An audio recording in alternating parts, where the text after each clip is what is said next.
Good morning, everyone, and welcome to today's edition of Uncommon Awareness. I'm your host, Dr. Lorraine Hurley, and my site is drhurley.net.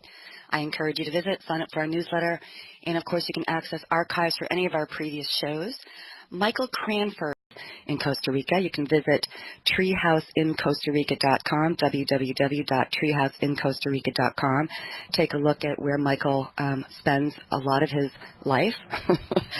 Should we just review for listeners what we've been talking about? Well, sure. Last week we took on the subject of perpetual motion, and we talked about all the wonderful people that discovered it 400 years before Christ, all the way up to Da Vinci and the greats like Tesla and Wilhelm Reich and Viktor Schauberger, and we've talked about a lot of things since we got this show going. And one of the things that one of the things I've been trying to wrap my head around is the ability to explain Fibonacci and how you can see it in everyday life. And the best forms that I can find and the best examples I can find are always going to be in nature. They're in your creeks and your rivers and your trees. And one of the things that I really want to emphasize is that the texture of the surface is really what creates the energy, the shape, the texture, the form. There's not a lot of difference between a creek bed and a natural flowing river and the feathers of a bird. And they both basically create lift for the animals that live in the environment. And one of the real interesting things, especially around rivers, is that anytime you watch water bubbling out as it passes through a creek or as it trickles around an eddy, a river's immune system is just like ours. The sandbars, the rocks on the bottom of the rivers are no different than the self-oxygenated. It's like a microscopic mixing chamber in your veins. It's the same in nature. Rivers and our veins and our arteries and our blood are all designed to flow to support life. And even the placement of the trees on the riverbank has something to do with the shape of the river. So how trees sprout up and how a forest on the northern side of the river will always have more trees than on the southern side of the river. There's a lot of things about nature we just flat out don't understand, and we don't ask questions. Science doesn't ask these questions. And so I spent a lot of time on the show with you, Lorraine, and thank you for permitting me to talk about health, which you're far better at talking about health than I am.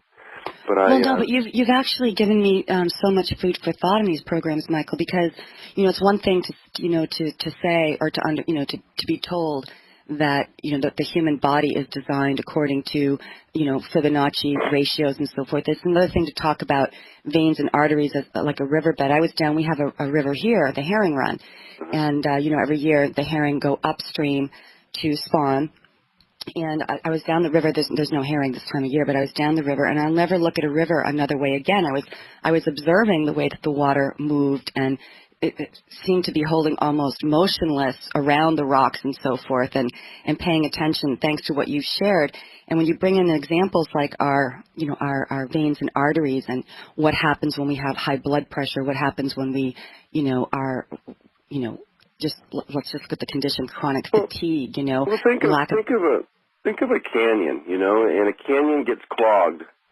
And when a canyon gets clogged, the water starts moving differently, and then pretty soon the trees start being uprooted, and then the trees slam into the sides of the canyons, and big strainers are built, and then beaver dams, follow, and the whole environment is changed. And so high blood pressure is caused very similarly to how a canyon gets clogged, and the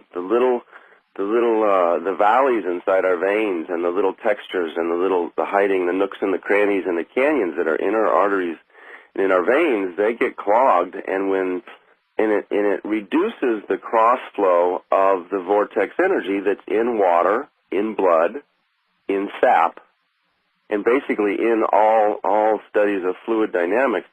You're going to find a cross current under the water and in our blood that actually creates the oxygenation that creates life. And so it's that cross I call it a cross eddy because it's an eddy like you see in a river. It's no different, and that's where the life begins, is at that place where the eddies are. That's where the best drinking water in the river is. That's where net energy begins. That's where the owls choose to live, and that's where the eagles choose to live because that's where the fish are. They're at the bottom of the eddy. They're enjoying the free energy, the levitational energy that's inside of a river. Right. Oh, we've been talking about, structured water, the fact that water has memory, and water is so much more than we've been led to. Again, traditional mainstream science doesn't ask the right questions. And you and I were talking about the work of Gerald Pollack. And, it's the texture and the form of our arteries and veins that do structure the water that's in our blood within us. And so this, when I begin to comprehend that part of the structuring, because we talk about drinking structured water, structuring a water before we drink it, but it's actually the integrity of our own arteries and veins that promote this structuring of water such that there is this rich source of electrons available, right? Because electrons, oxygen is paradoxically nature's most potent antioxidant. When you have a rich supply of oxygen, you are able to quench free radicals. You're able to protect yourself from damage. Mm-hmm. And so if we're having, again, if we're eating if we're eating a diet that's really high in inflammatory foods, if we're not exercising and making sure that pump really gets you to the small the blood's really flowing well through the small microvascular and so forth. This is really what's happening with health. Is it's like you say, it's like a canyon. Things get clogged up, they back up. And the forest that's next to the river. I see this all the time in riverways and waterways, and as soon as we start messing with the trees and the temperature rises, the creek changes, and then it starts flooding, and the fish disappear, the hawks disappear, and then it's just kind of a dead zone, kind of like if you had problems with your blood and health issues. Our health issues are no different than the planet's health issues. We're a biomagnetic producing piece of life, just like everybody else is. Right. Well, so that's based on fractal theory. That there are just these repeating patterns throughout all of nature, including us, and we are a microcosm of the macrocosm, and vice versa. There's so much that we can really begin to understand about ourselves when we begin to observe nature and how nature does things, if the environment is not tampered with.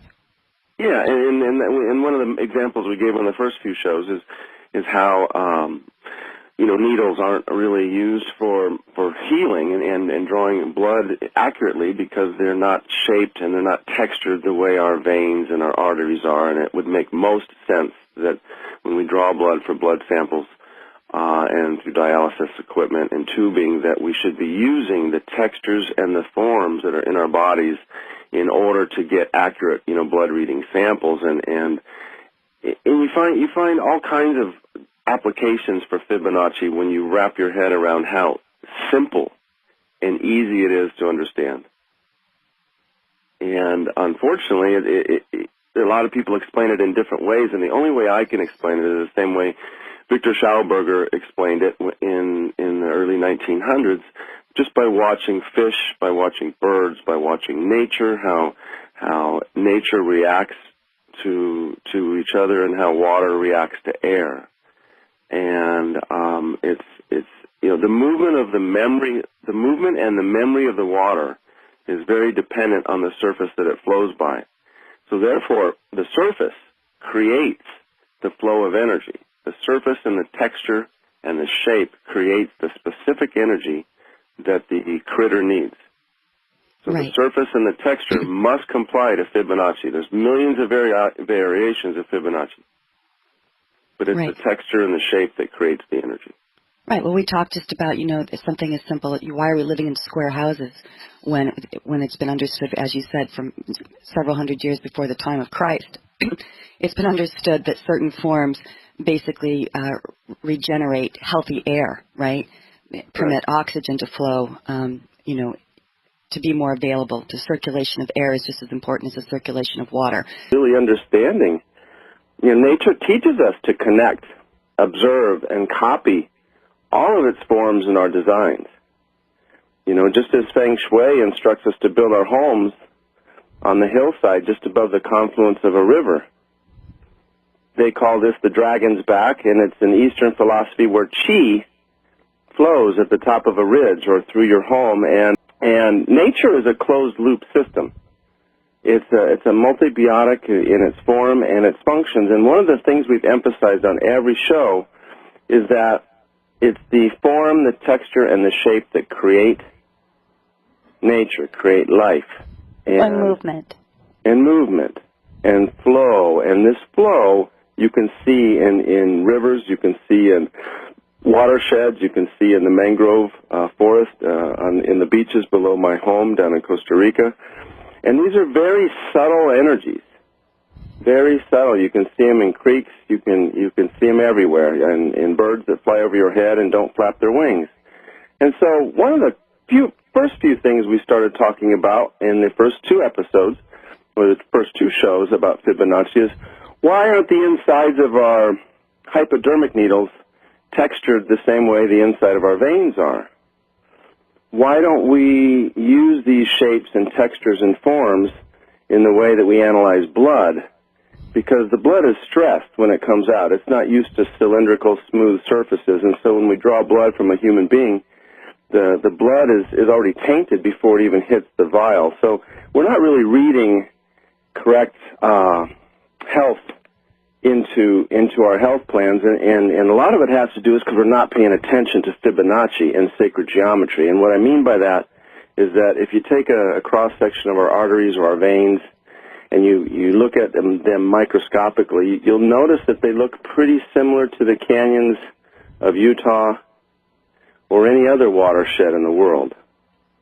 They're curvy, they wind, they have abilities to pump blood faster, just as a river would flood. And so there's some cross similarities here between the earth that we walk on and the earth that we live in. And the purpose of the Fibonacci retreat in Costa Rica is to give everybody an individual ability to reconnect to nature and learn some new things about health from a different perspective. Well, it simply means just gravitating towards observation and comprehension of what we're actually seeing and experiencing in our lives. You talked about the owls, wings for silence, and you talked about the penguins and the zebras. But I want to go just back for a minute to the work of Viktor Schauberger, because that was one of the most profound pieces of educational material I encountered in my life. When he actually levitated wood, in his natural flowing logging flume when he started, he was an engineer, and we've talked about this. We agreed that we're going to be reviewing a lot of the information we've brought forth so far to kind of help people to kind of grasp the fundamentals of what we're talking about. Cohesion, if you will. Yes, he was able to actually float lumber down in a logging plume with 40% more efficiency on full moon nights and during the full moon cycle, proving that levitative qualities happen around the full moon cycles. And you can see this with salmon as they spawn upstream. You can see this with migratory patterns in birds. There's a lot of structured water and structured air in our environment during these full moon cycles. And what I mean by structured air and structured water, an example of structured air would be a hurricane or tornado or a dust devil, where examples of structured water would be an eddy in a river that allows kayakers to remain upstream. So there's a lot of clues in nature. And the best examples that we've been coming up with on our show over the last couple months is talking about all the fun critters and how they use their specific form, their specific shape, and their specific function to create specific hunting qualities or migratory qualities, or for instance, zebras and giraffes, they make that air conditioning in between their black and white stripes. Animals and mammals have stripes for a reason. Penguins, as we discovered a few episodes back, they actually create 104-degree temperatures because shaping their bodies in that spiral double vortex pattern and their little hearts beating creates ionization in the air. And as that ionization in the air gets carried through the natural cold winds blowing against them, by the time the air hits the middle of a penguin huddle, it's raised over 104 degrees, and in some cases 150-degree temperature differences in the middle of a penguin huddle. So if these guys can figure out how to create 104-degree temperatures just by standing and rotating and understanding intuitively the shapes and forms of Fibonacci, then why can't we use these same ideas to heat or cool our homes? Exactly. Exactly. And, you know, of course, animals aren't doing this with conscious thought. It's basically hardwired. It's inbred. It's part of, it's just what they do. They just behave this way. But it's really important to understand that if we're given the gift of so-called intelligence, conscious intelligence, we should be able to look at this and ask ourselves, why are we using nuclear power or fossil fuels? Think about your own arteries and veins and how inflammation and cholesterol deposits and plaques and so forth impede the Fibonacci flow of the blood in your veins. It's no different than the water in a river. Certain forms, certain textures are designed by nature to create the opportunity for regeneration and the manufacture of substances such as ozone and auras or life force. I'm not going to go into that right now because we haven't actually covered that in great detail. But I just want you to really comprehend that we can go out and look at what is a healthy forest or a healthy ecosystem. And we can ask ourselves how that relates to the functioning of our bodies. When we begin to ask those questions, we begin to comprehend this amazing opportunity for natural healing, for working with nature on nature's terms to reconstruct or regenerate our bodies in a way that it flows with a Fibonacci, in a Fibonacci form. Welcome back, Michael. Thank you, Lorraine. Thank you. You're doing a good job at re-explaining all this stuff because, boy, for someone who hasn't been studying it like me, you're doing a fabulous job. Well, I'm basically, fascinated. Well, so am I. I tell you, I can't clean up my gutters without seeing these little spiral and eddy patterns everywhere. And it's funny. I want to go back real quick from the first hour, and we were talking about a subject matter that had to do with the wrinkles in our faces and how they relate to the canyons of the planet, and or the tree bark of a redwood tree. And when I use a redwood tree because it has this unbelievable ability to resist forest fire.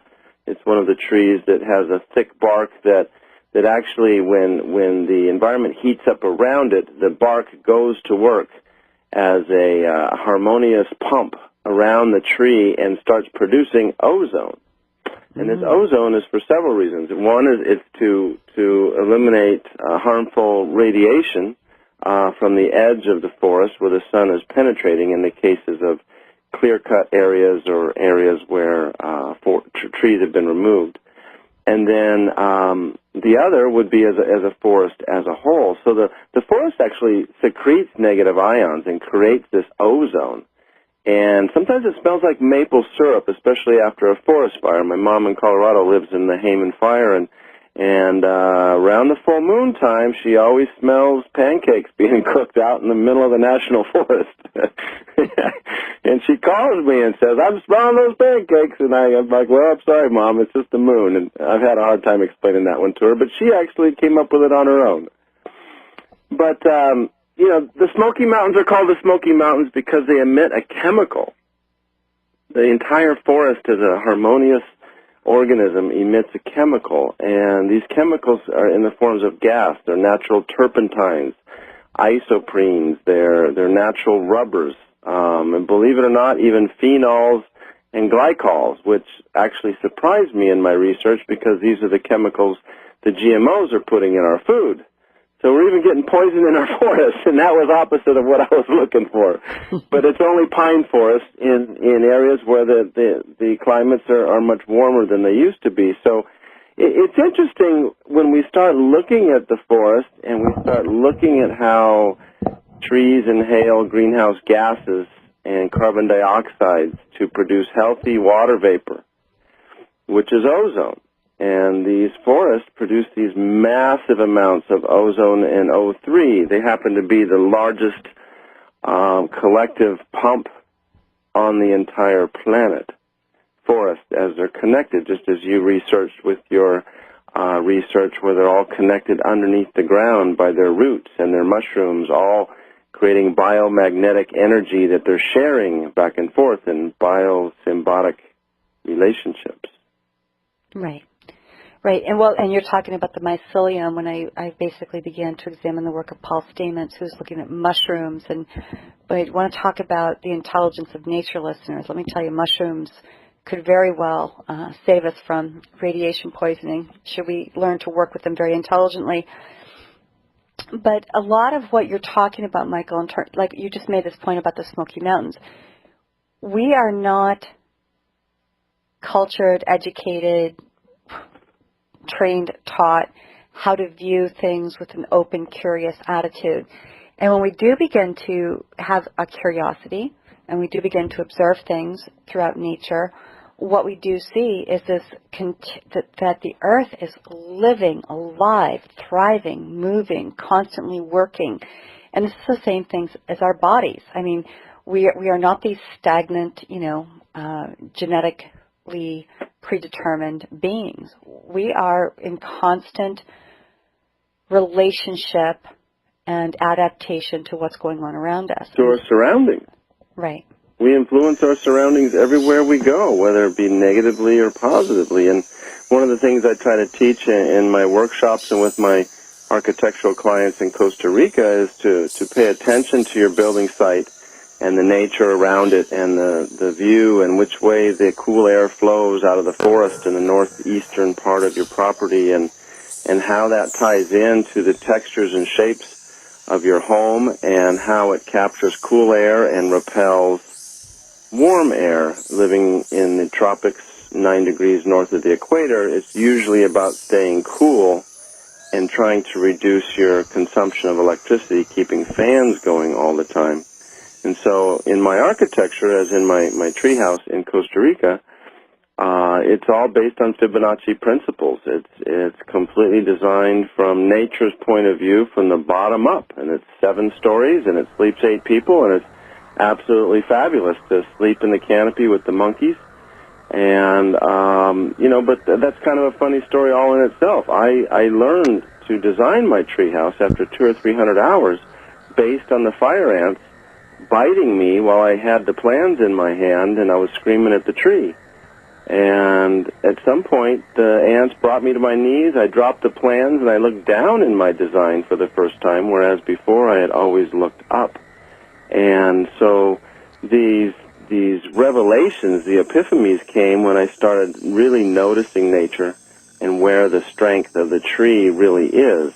It's at the base of the tree, not in the canopy. And once I figured that out, I was able to design a pretty neat treehouse that was just featured on CNN earlier this year, as well as MSNBC. So I'm excited that the Travel Channel will be visiting us, as well as hopefully some of our listeners as well. But ants actually outweigh humans on our planet 4 to 1. No way. So we are not the heaviest species on the planet. There are 4 times as many ants by weight on this planet than human beings. And I think we're catching up to them, but hopefully not too quick, because the ants will take us down. I assure you. Well, the insect world in general. So, Michael, let's kind of bring this into, let's bring it back to human health, because you and I have spoken a lot on air as well as off air about the implications for understanding the generation of ozone, the structuring of water, and how it really provides us with an opportunity for health beyond what we really understand we're capable of. In other words, that's the point I want to make, listeners. We don't even really know how healthy we can be because we're so disconnected. We're so out of touch. We're so out of sync with the biorhythms of the planet, the moon. Well, our blood samples are all tainted because if you look at every sample of blood that's been drawn, And if blood goes through stress, as you've told me in the past, and our blood is used to forming in these spiral river-like waterways that flow through our veins, and all of a sudden it comes to a tube that's, in its world, 2,000 miles long that it has to travel to be spit out into an IV bag or for blood storage or analysis or dialysis equipment. Ideally, the inside of our tubes and the inside of our needles and the inside of our agricultural equipment and the trailing edges of our propellers and our impellers that clean water and sterilize drinking water and desalinate salt water should... Well, let's talk about vortex gardening when we get back, because, again, I think that's an important point to make. We're taking a break, listeners. We'll be back in just a few moments.